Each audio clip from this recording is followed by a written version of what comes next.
My name is Thomas, and for the past 9 months I have been racing against time. I've been trying to build a tiny house to learn everything from top to bottom.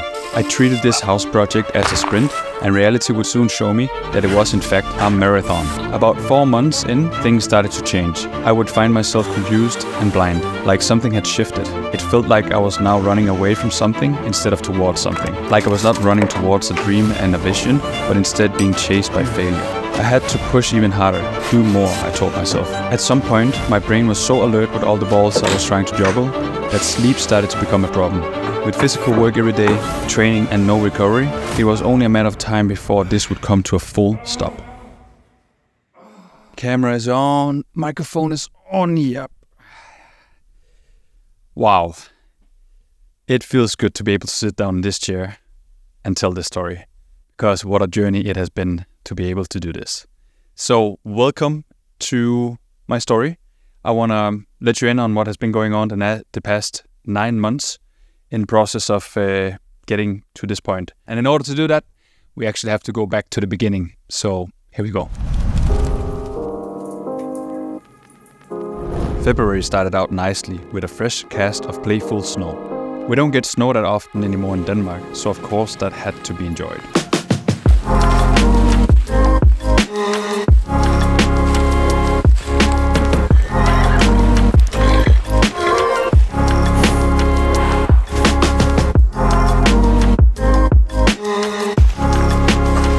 Today is a beautiful day.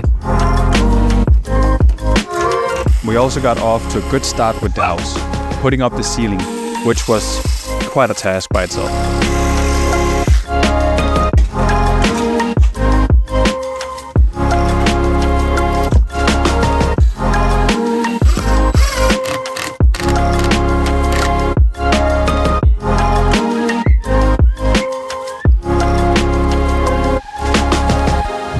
Finished.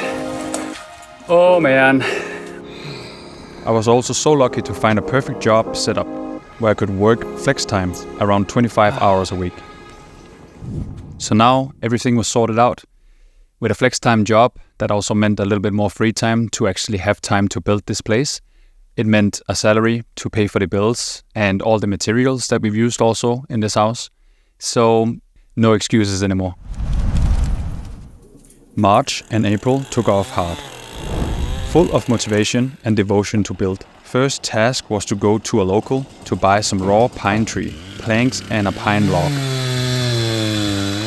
So the log is gonna be in the middle of the room, carrying the bedroom upstairs, and these ones we're buying here is gonna come up as part of the wall to break the white look and have a natural nature look inside. Perfect. We just got our pieces home and we are icing them off before they go inside for a little bit of drying and temporization. They need to go inside with a bit of heat on. We both like nature and like the idea of implementing it into the house. After doing some work on the house for a couple of weeks, the pines were finally dry and the V-woman got started on preparing them. What is happening now? Grinding.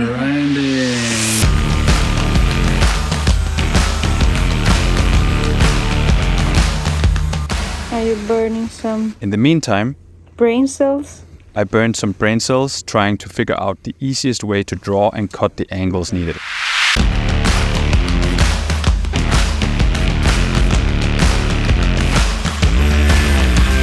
Yes, it worked. One thing that I've learned in this project is that if you don't have the right tools needed, or you don't have the right plan before you get started on something, it can take so much longer and it can give you so many headaches along the way. This is our roof that you see right here. This is the angle right up there in the top.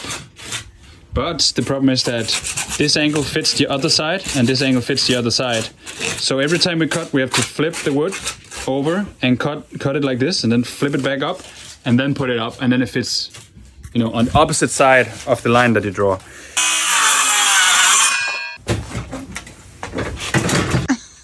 There. I think that's what I want to do.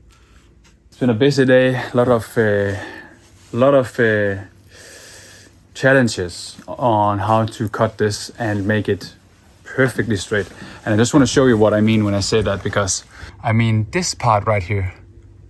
I wanted these lines to be perfectly straight, and I am very, very happy with the result so far. Once we nailed those first pieces and found a rhythm, we did it again, and again, and again.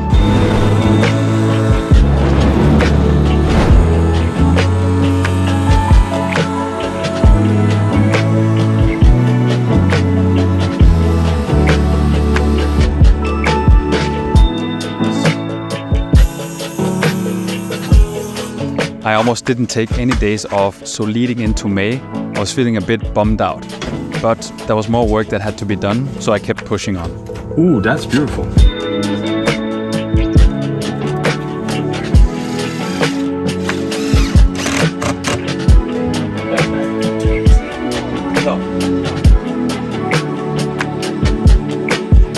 Kinda out of nowhere, I decided to rip down this wall in the back of our kitchen and living room. It was something I thought I was gonna do next year when renovating the office and bathroom. But I felt it was easier to do it right away so we could finish the kitchen. You are becoming the new insulation master. So from now on, you are the one that will do all this. You're so good at it. Put it up 2 beams here to put in a new door. So we moved the door actually a little bit. An old house like this was mainly put together by nails, and sometimes they used a lot of nails, and some of them super big, and they rust. That means they get stuck, you can't pull them out, they just break. So taking all this down has been a fucking challenge. There we go. This here is the height that we wanted in, so now we just need to cut the log in this length. And it has to be very precise. With a handsaw. With a handsaw. Because I don't have the tool to cut this right now. Built a little homemade frame around where I'm gonna cut.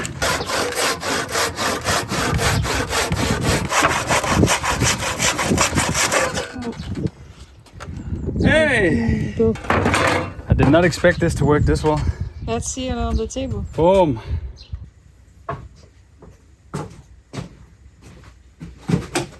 With me? Yeah.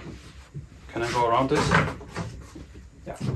Over here and up this side. Up.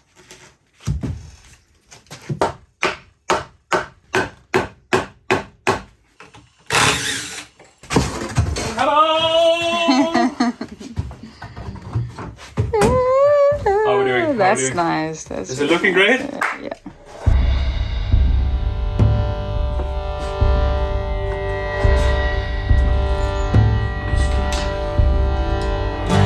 My dad is an electrician, so he checked my work and afterwards connected it. That meant we could soon install lights in the ceiling.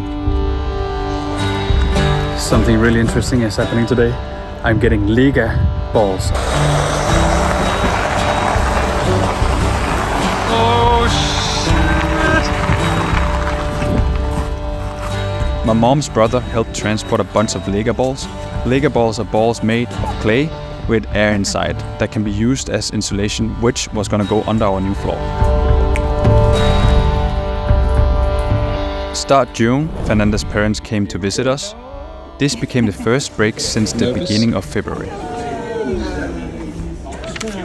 Hello. It's hard to keep it. Are you with me? We have fine visitors in Denmark at the moment. So naturally, I felt ready to step back a bit and enjoy the opportunity to show them around Denmark for the first time in their lives.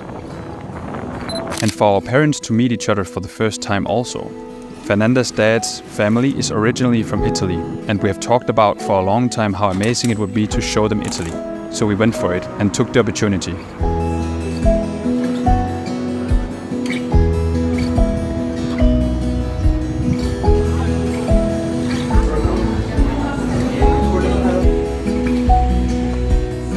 I cannot begin to express how great it was and amazing it was to be able to give them this chance to go to Italy for the first time.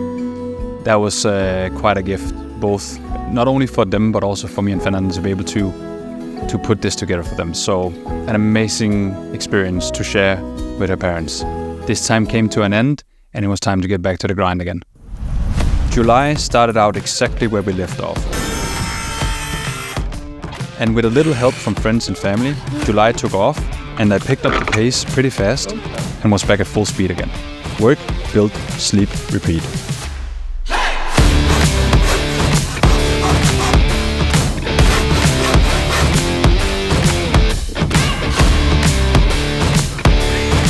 Even with 2 weeks away from the project in June and coming back feeling ready again to dive in, it was clear to me that the 3 months pull beforehand wasn't fully out of my system. So I was back, putting everything into this project again, but I was not at 100% mentally, and that started to show. I think like most of us, when there's a deadline, I told myself, it's okay, you're just a little bit tired, just push on, just keep on going. I began pulling up the old floor, which meant the last big task before we could start building the new floor. But then, in August, this happened.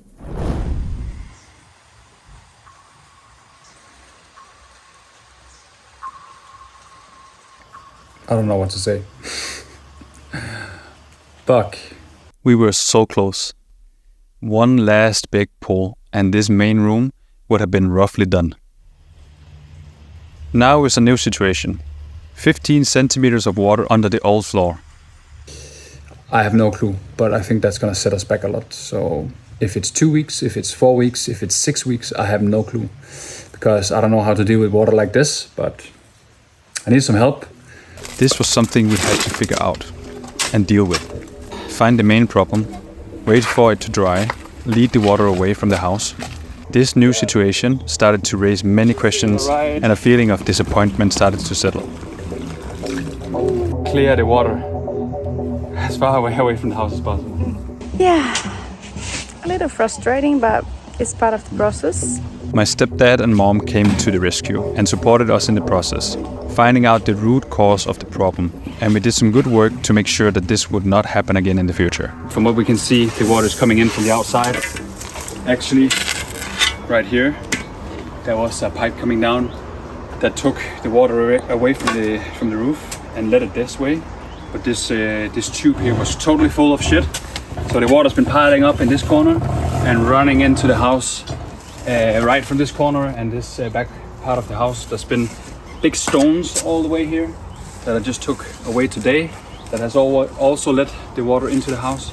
Same problem here in front of the house. You see, our summer home is an allotment house, or vacation home you can call it. This means that we can only live in it 7 months out of the year. Yeah, so the reason for this choice of home is another story for another time, I guess. But it just aligns better with my personal values and the direction that I'm going in life at the moment. And also, if we talk practically, it is cheaper than a regular home here in Denmark. But with this situation going on, we were actually getting closer and closer to the end date, the date where the water would close and we had to close down for the season. And that created a lot of pressure on my shoulders, or at least I created a lot of pressure on my shoulders because of this situation. It was also in this moment that I realized how bad my sleep had been for the past couple of weeks. I felt tired, drained and stressed, to be honest. End of August, and finally we made it through the water trouble. And going into September, we could finally get started on making the new floor.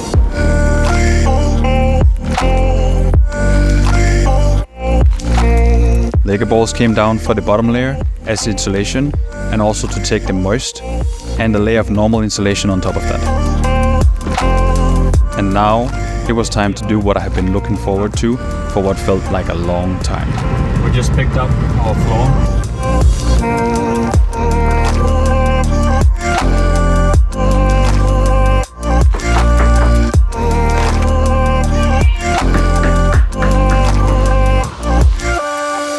Today was almost a 12-hour day with some breaks in between, but still 10 until 10. It's almost 10:30 now actually. Lights is on!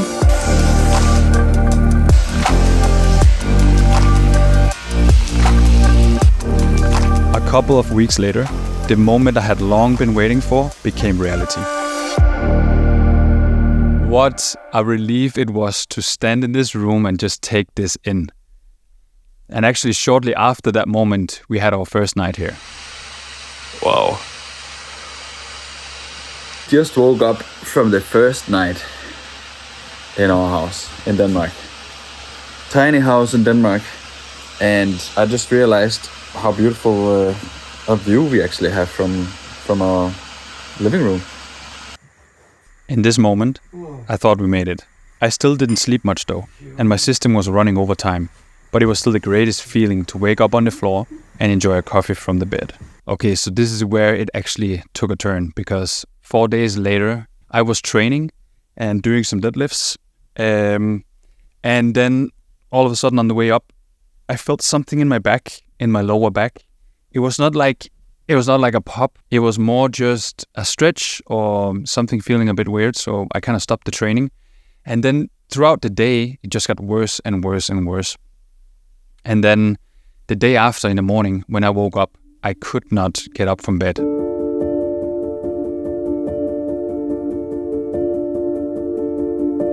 I couldn't move. I was in so much pain. My lower back was just spiking with pain. And it was spiking all the way down my legs. So of course I could tell myself that something was wrong with my nerves. But of course I was super scared. I've never tried anything like this before. So after seeing a doctor, I was told to go and see a physiotherapist. That was quite a moment. That was my body telling me, it's time to slow down and it's time to take a break right now. 2 months before this happened, I was not sleeping good at all, maybe 1 to 4 hours a night. And I started feeling a very tense, tension in my lower back. So what I was told also was that this is also a sign of stress. So yeah, I guess I was stressed and my body was telling me that I was stressed, but I just didn't really listen too well before it was too late. Even though some of the journey to this point has been a little tough, I still love building this place so much. So even with a bumpy road, I wouldn't change anything. This direction, this journey has been incredible. I've learned so much about myself, so much about how to build a house, and I just feel very lucky to be able to do this. One of the big things that I have also experienced during this time is community. The right person to ask for guidance or help when being stuck or overwhelmed. I've experienced that sometimes it doesn't even take that much. Just a little hand for a couple of hours or the right conversation can really impact the situation and get the project moving. Even though I'm sitting here and telling my side of the story, I know I haven't done this alone. There's been times like water flooding the ground under the house, or water around the house, or water coming in under the windows and doors. Basically lots of water issues that slowly emptied my energy tank. So yeah, you people, you know who you are. I hope you know that I'm forever grateful for your support in this.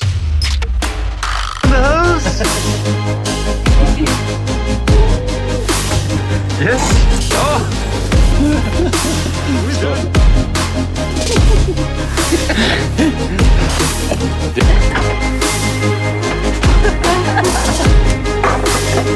I have a tendency to get a little bored if I do something for too long, or if I do the same thing over and over again. So when I've done something for a while, it's time for a change, or it's time to try something new.